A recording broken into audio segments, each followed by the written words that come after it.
Os árabes não nos emprestavam, mas os bancos nos emprestavam dinheiro, nós comprávamos o petróleo dos árabes, os árabes depositavam esse dinheiro no mesmo banco, eles voltavam a nos emprestar, os árabes de novo repetiam o processo.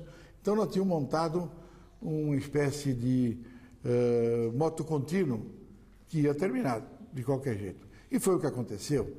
Em 79, o Brasil já estava com uma dívida gigantesca,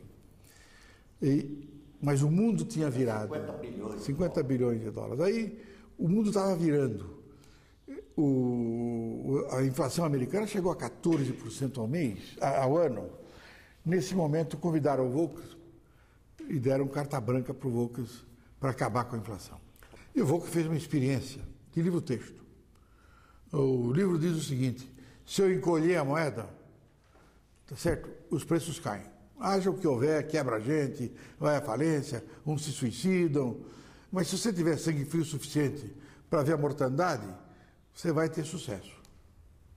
Que é mais ou menos o que pensam alguns economistas brasileiros. Foi aquilo que aconteceu.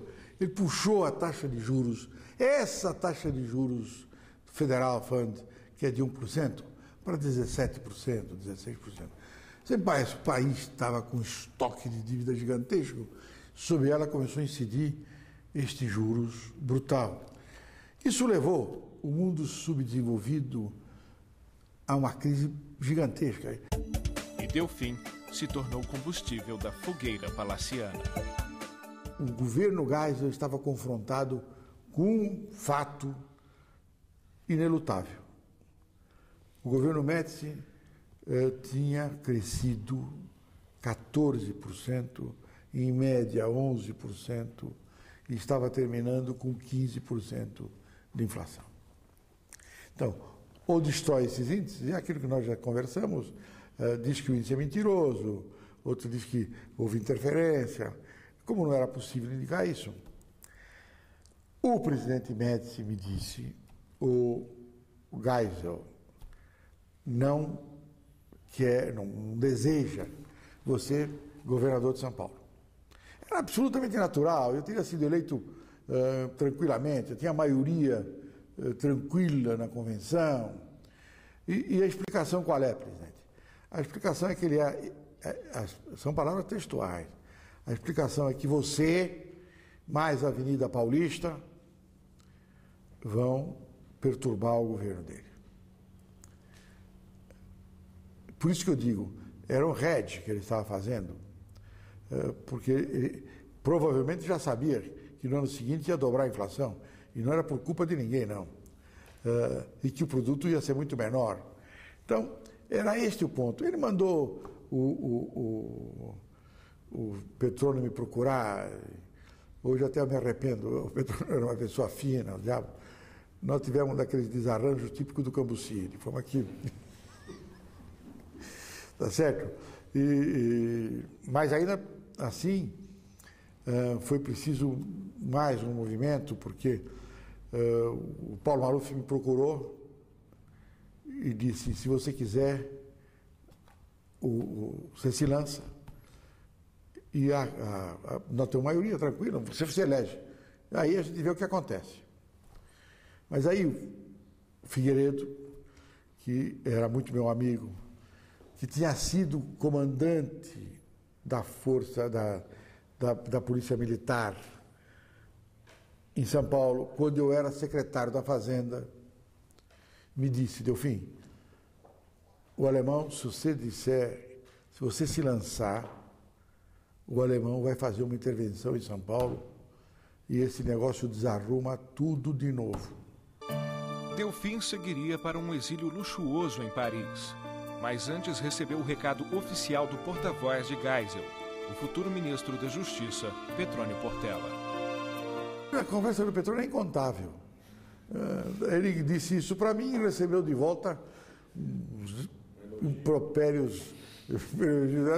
E ele é um jeito muito educado, um jeito decente, direito. Bom, tanto que teve um ataque na volta ali. Ele foi lá fazer um serviço sujo, tá certo? Mas era obrigação dele, afinal de contas, ia ser o ministro da Justiça. Ele tinha que se desincumbir disso. Eu hoje até me arrepender, não me arrependo, mas acho que fui... não foi uma conversa de cavalheiros, mesmo porque nenhum dos dois era cavalheiro. De Paris não sairia sem alguma turbulência, como as contidas no relatório do coronel Raimundo Saraiva, adido militar em Paris, que o acusava de receber propina. O problema do Saraiva era um problema que ele foi pego fritando bolinho na minha casa e levou um esbregue da minha mulher. É isto. O resto tudo é conversa. De forma que estava lá, era metido a entender das coisas.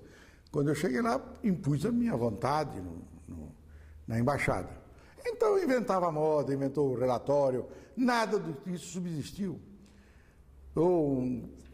A prova disso é a seguinte: todas as acusações foram no período pré-construção da eleição do Geisel.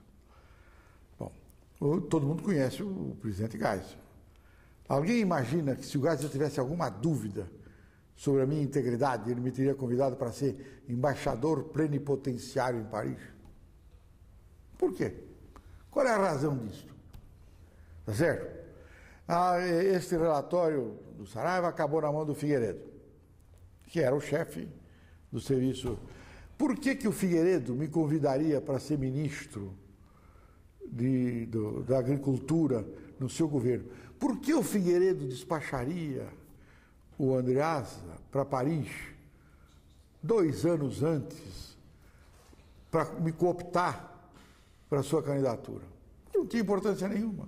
Por que ele faria isso se tivesse alguma dúvida? Então, essas acusações eram acusações mesquinhas, produzidas, como eu disse, por um oficiário que se criou dentro do próprio governo. Voltou, em plena crise, nos passos da abertura, em novo e breve posto de ministro da Agricultura, mas logo estava no comando da economia. O Mário foi embora. O Mário abandonou o governo, a despeito de tudo que o Figueiredo fez. O Figueiredo moveu céus e terra para manter o Mário. O Mário não fechou o balanço, o orçamento, que tinha que ser apresentado dia 30 de agosto, e foi-se embora. Foi-se embora, o presidente me chamou e disse: olha, eu vou precisar de você. O Mário foi embora, mudou, nem me comunicou. Foi-se embora e nós precisamos dar um jeito nisso. Eu queria que você viesse ser meu ministro do Planejamento. E eu disse para ele: bom, presidente, o senhor sabe que o Brasil quebrou, né? O Mário não foi embora simplesmente porque tinha o desejo de ir embora. O Mário foi embora porque, sendo um sujeito inteligente, tendo participado do governo Geisel como ministro da Fazenda, não concordando, na verdade, com aquelas aventuras megalomaníacas do governo, mas continuou até o fim, sabe que o Brasil quebrou.